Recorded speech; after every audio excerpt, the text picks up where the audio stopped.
Улуу кыран төрөлүп, ууга бышкан жатыны, уламадан сөз тапкан ургачынын акылы деп Манастын аялы Канике энебизди ушинтип сүрөттөшкөн. Кыргызда чыккан жери мыкты, жатыны күчтүү, төркүнү сыйга татыктуу деген сөздөр бар. Албетте, муну азыр жөн гана элдик баа деп кабыл алып калышкан. Үй бүлө курарда ата-эненин биринчи эле сураганы теги жөнүндө болчу. Анткени илгери мыкты тукум алуу үчүн күчтүү, акылдуу, таза аялды тандашып, кан алмаштырып турушкан. Себеби ата-бабалары жет атасы өтмөйүнчө кыз алып кыз беришкен эмес. Төрөлө турган тукумдун ден соолугу чың, мыкты баатыр чыгыш үчүн бул нерселер чоң мааниге ээ болгон.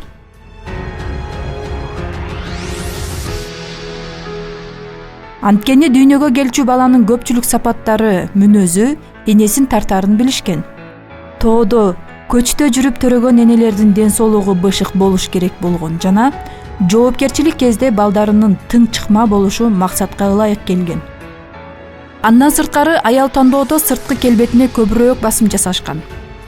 Өтө арык кыздардан дени сак баатырлардын төрөлүшү күмөн болуп, кала берсе төрөт учурунда өлүмгө дуушар болуусу мүмкүн деген сөздөр болгон.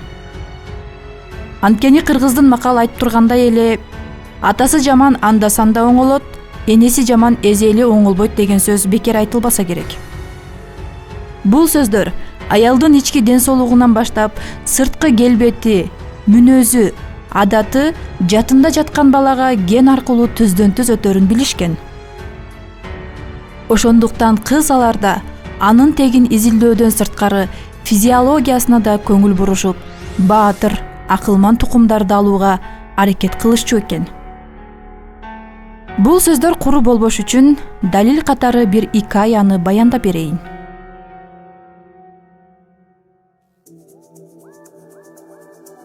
Илгери эл бийлеген бир адам менден баатыр тукум калыш керек деп, сынчыны чакырып кыздарды сынатып баштайт. Алдынан хандын кызы да, байдын кызы да, бийдин кызы да өтөт. Андан сырткары сулуусу, акылдуусу, келбеттүүсү, баатыры да келип кайра кете берет экен. Бирок сынчы такыр үн катпайт экен. Баары өтүп бүткөн соң бий сынчыга эмнеге унчукпайсың? Жокпу булардын арасында деп сурайт. Көрсө бир кедейдин кызы мени тандамак беле деп сынчыга бир көрүнүп өтпөй койгон экен. Сынчы бийге келип, ошол кедейдин кызына үйлөн, сага баатыр тукум төрөп берет дейт. Бийдин жини келип, ушунун эмнесине үйлөнөм десе, сынчы азыр бул кыздын табарсыгы толуп келатат. Бизден өтүп заара ушатат. Ошондо чечмелеп берейин дейт. Бий менен сынчы кыздын заара ушаткан жерине барышса, көгөргөн чөп саргарып, күйүп, жерди оюп, казып өтүп кеткенин көрүшөт. Ошондо сынчы заарасы күчтүү аял затынан ден соолугу чың бала төрөлөт. Кала берсе бул кыз жалтанбай адамга тик карайт экен. Көзү тик караган кыздан курч мүнөздүү баатыр жаралат деген экен. Ошондон кийин көзү тиктин сейдиги тиктин тукуму тик деген сөз жөн айтылып калбаса керек.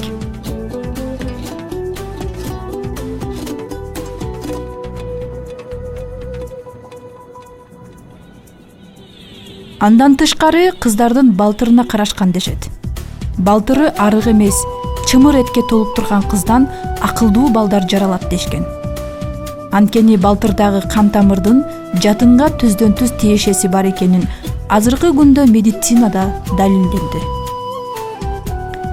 Бирок эң өкүнүчтүүсү азыркы кездин эркектери өзүнүн артынан мыкты туяк калтыруунун камын ойлобой, кыздардын арыктыгына, андан сырткары сулуулугу менен байлыгына гана карап үйлөнүп жатышканы өкүндүрбөй койбойт. Мына ошондон улам кыздар эне болуунун милдетине даярдануунун ордуна сулуулуктарын, келбеттерин ашкерелеп жаткан учур эмеспи? Андан сырткары эркектер аялдарына кам көрүп, үй бүлөдөгү милдетти мойнуна алуунун ордуна аялдарга жүктөшүп, энелик деген сезим жоголуп, көр тиричиликтин артынан алып урушуп, балдардын тарбиясы акыркы орунга калып кеткендей. Кыргызда аялды катын деп айтышкан эмес. Анткени ал кимдир бирөөнүн кызы, бирөөнүн карындашы, бирөөнүн жубайы, бирөөнүн апасы болгон. Себеби ошол учурда аялдарды өз үй бүлөсүндө гана кызмат кылуу керек деген түшүнүк болгон.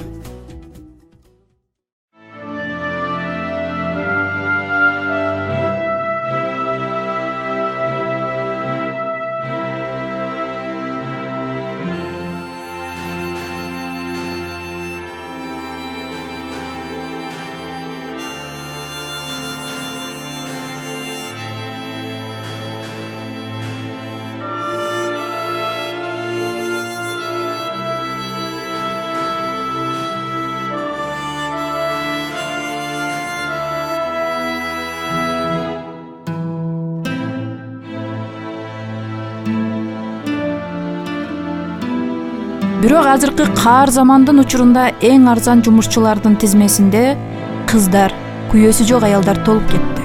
Алар балдарынын курсагы, үй бүлөсүнүн арабасын тартуусу үчүн өзүнүн жолдошунун эмес, башка жат эркектердин кызматын кылып, ал эмгеги үчүн бир аз гана акы алып келишүүдө.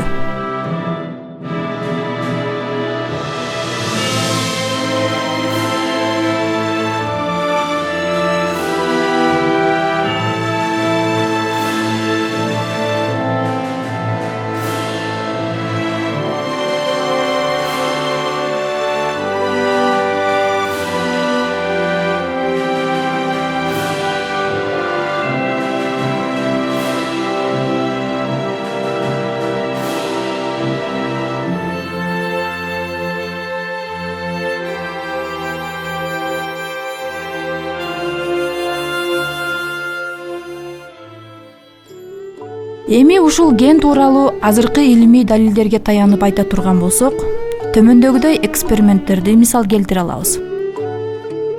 Улуу Британиянын Глазго университетинде 14 жаштан 22 жашка чейин 13 000 адамга эксперимент жүргүзүшөт экен. Эксперименттин жыйынтыгы боюнча алардын билим деңгээлинен баштап социалдык экономикалык статусуна чейин IQ жөндөмдүүлүгү да апаларынан өткөндүгү далилденген. Мындан сырткары эне баласына ген аркылуу ар түрдүү патологиядагы ооруларды да өткөрүп берери далилденди.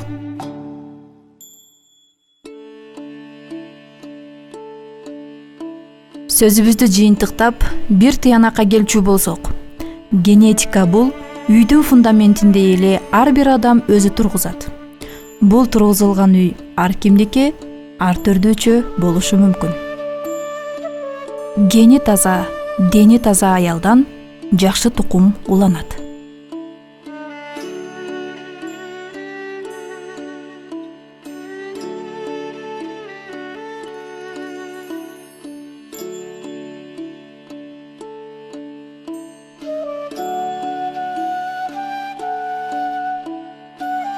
Гени таза, дени таза аялдан жакшы тукум уланат. Ошондуктан кыргыз аялдарын барктай билели.